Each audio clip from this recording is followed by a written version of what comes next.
Hello and welcome to or welcome back to my channel. My name is Beth. I am going to go over some ground beef recipes today. If you're new to my channel, I like to give you some money saving tips as well as some budget friendly recipes that you can use for your family as well. So today I'm going to show you how to make a quick, simple pasta sauce. Only a few ingredients. It's really basic, very cheap. I'm going to show you a stuffed pepper recipe as well as sauce that you can use. It doesn't have to be on pasta. It's great on pork, chicken, beef, addition to pretty much any of your meats you're going to go ahead and make this week. And then lastly, I am going to go ahead and show you a dessert that I absolutely love. It's one of my new ones that I've been having a lot of lately since I'm trying to do less processed stuff. So without further ado, let's go ahead and jump on into that.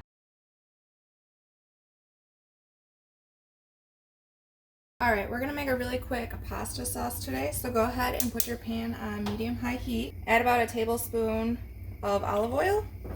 Go ahead and let your pan heat up for about 2 to 3 minutes. Alright, now that the pan is heated up, go ahead and add in about 1/3 cup of onion. I used a white onion because I had it on hand, but you could use any type of onion. And you're going to go ahead and let that saute till they're softened. This usually takes about 3 minutes.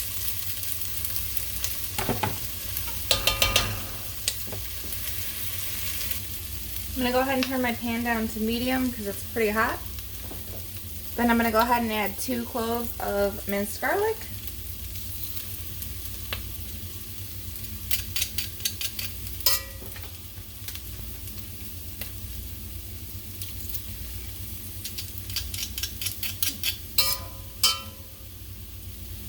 A 1/2 teaspoon of salt. And a 1/2 teaspoon of oregano.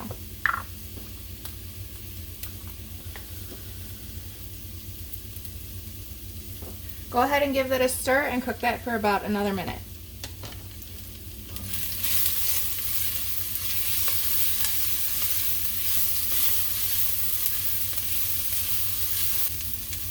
After a minute, go ahead and add in your tablespoon of tomato paste.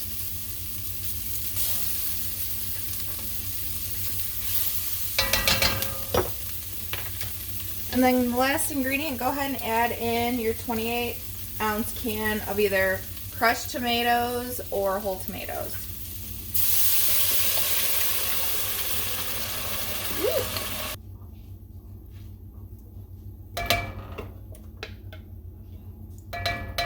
I'm going to turn my pan down to low so I don't burn anything. And I'm going to go ahead and put the lid on and let this sit for 10 to 15 minutes. You can definitely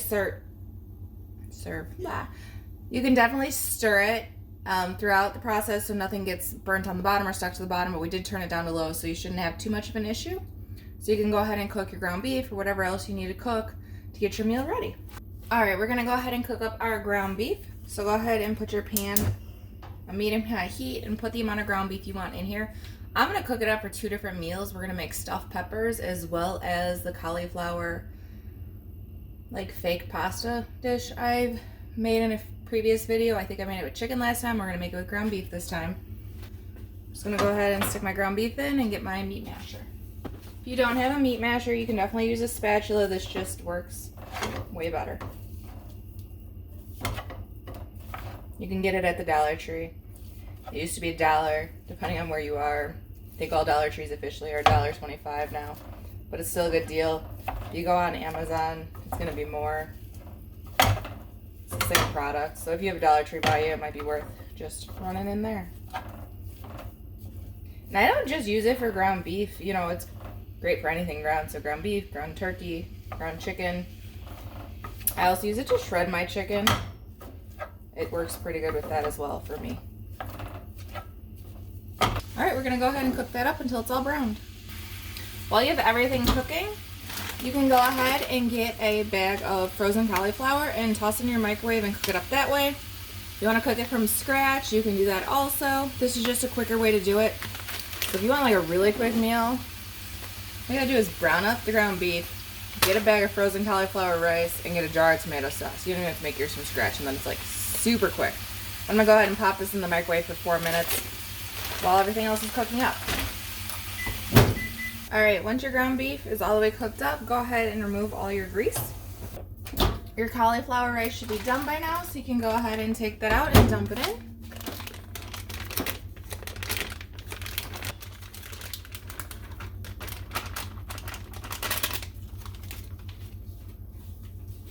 Tomato sauce is done, which it should be done by now. Go ahead and turn it off. If you use whole tomatoes, go ahead and either use a submersion blender to go ahead and mash it up, or you can put it in a blender if you don't have a submergible blender. Since I used the crushed, it's already done for me, so it saved me a little bit of time. And then just add as much pasta sauce to your dish as you like. So some people like more sauce, some people like less. You can even add this whole entire thing if you want. I just think it's gonna be a little too much for the two of us. So I'm gonna add about half, stir it up, and see where I'm at.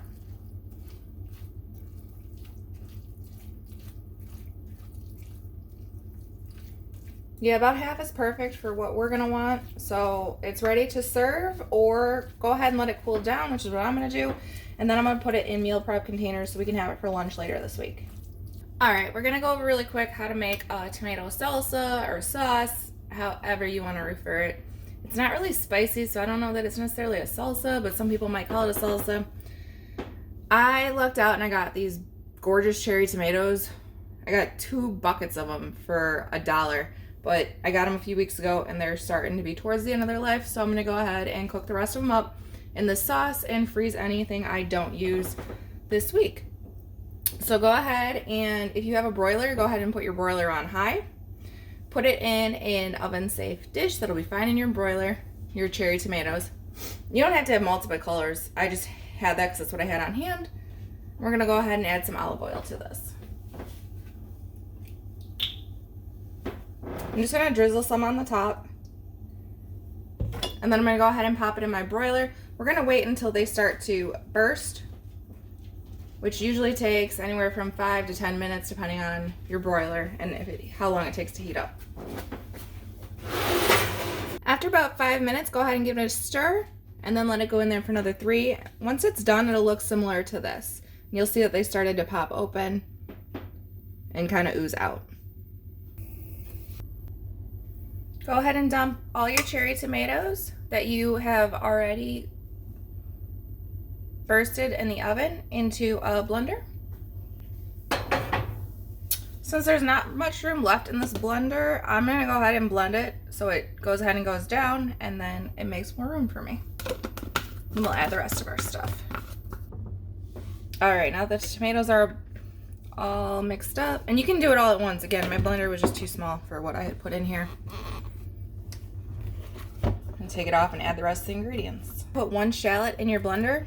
I just peeled it. You don't even have to chop it up. 1 clove of garlic, same thing, just peel it. You could chop it if you want, but it's going in a blender, so it's really unnecessary. And then go ahead and add salt and pepper to taste. I'm just gonna add a little, so about 5 turns is what I did.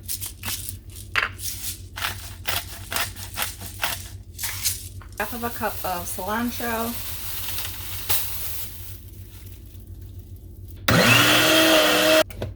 Then your salsa is done. It's all ready to add to your stuffed peppers or anything else you want to put it on. It's great on beef, chicken, and we had it on pork the other day as well. All right, go ahead and get another bowl. Take 1 cup of white rice already cooked. I just cooked mine in the Instapot. And then go ahead and take the rest of your ground beef and put it in there. Then take about a cup of your sauce that you just made.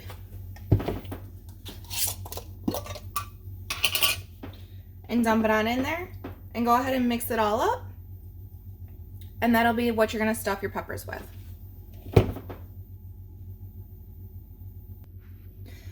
All right, for the stuffed peppers, go ahead and wash your peppers and then go ahead and cut them. You can make them however you want. If you want to just cut off the top and stuff the inside, you could do it that way. I'm gonna cut them in half because I'm gonna meal prep them, so it'll be easier for me to do it that way.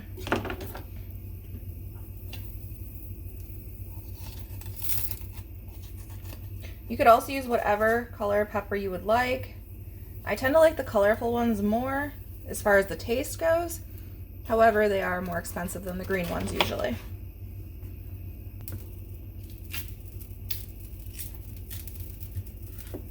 part's totally optional. I like to take the tops though and chop them small and put it in my filling.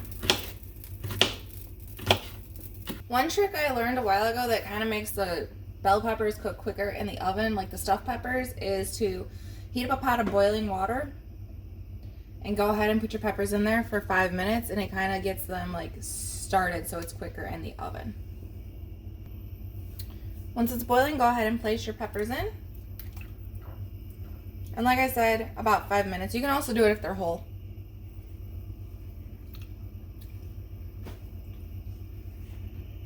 Once your 5 minutes is up, go ahead and remove them. Just put them in your baking dish that you want to bake them in the oven in.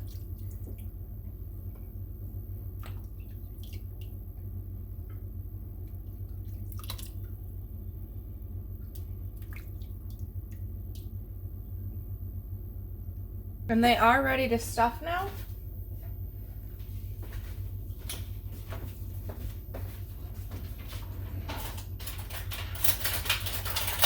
So just separate your mixture that you mixed up into each of the peppers.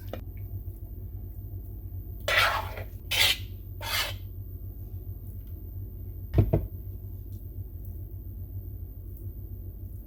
you want to put cheese on top, you can do that after they're out of the oven. You can also do it now. I just think sometimes it'll burn in the oven depending on how long they have to cook for. This is also a great meal for meal prep. So I know this week's going to be a busy week for me with work. So I actually meal prep this on Sunday. And I'm going to go ahead and once this cools down, I'm going to put it in the fridge as is. So the day of, I just have to pop it in the oven at the cook time here. And for that amount of time, because I don't remember what it is off the top of my head, but I will leave it here. And then I'll have a hot, ready, nice meal for our family. All right, we're going to go ahead and make some, they're called like raw donut holes. They taste to me like a cinnamon donut, but it's got healthier stuff in it. So first thing you're gonna do is put 2 cups of almonds in there. If you don't like almonds, you can use other nuts. The recipe down below is gonna talk about like cashews and I think walnuts in addition. Almonds are just pretty cheap. I love cashews personally, but they're so expensive and almonds are cheaper. So I'm just gonna use almonds for this recipe.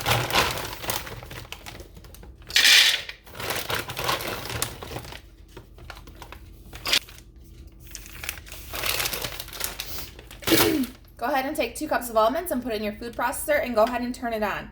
I want it to be a very fine consistency. However, if you want it chunky, just don't blend it as long.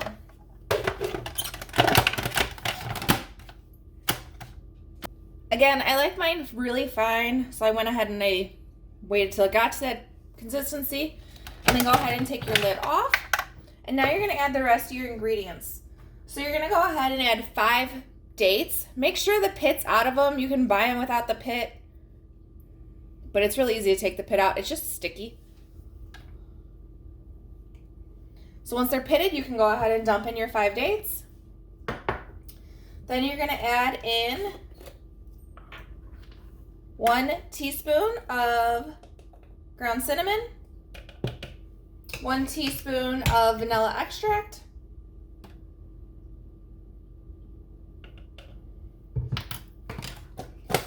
a half a teaspoon of salt,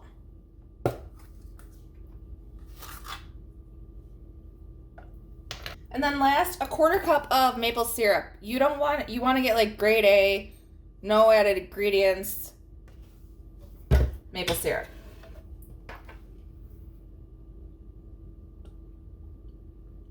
This is what's going to add your sweetness between this and the dates. That's why there's no sugar. I mean, there's sugar in it, but not white sugar. Go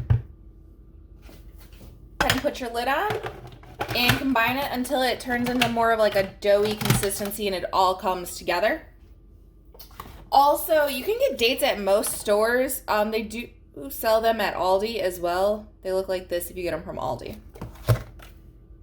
You'll see most of it is starting to like ball up, which is great, but some of it is sticking to the side. So I do recommend going in with a spatula and just cleaning off those sides and then running it a little bit longer so it can all combine together. Once you've done that, go ahead and take out your blade.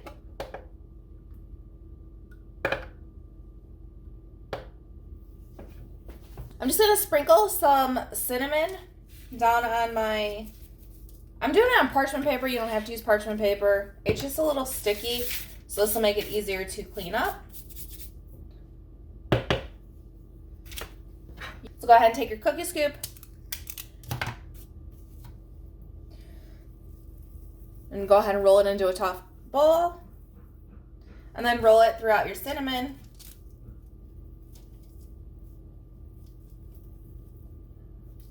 And then just to get less cinnamon on it, so there's not like huge chunks, I go ahead and I drop it. And that's gonna get a bunch of extra off, so we can see all the stuff that fell off of it. This just makes it so it's not like completely, it is coated in cinnamon, but you're not getting like a big chunk of it when you bite into it. And then it's done. So go ahead and do that with all the remaining ones.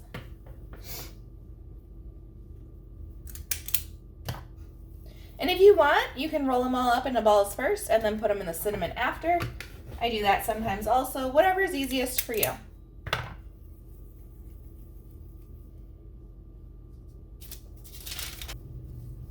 So it's also a great dessert if you're trying to be healthier.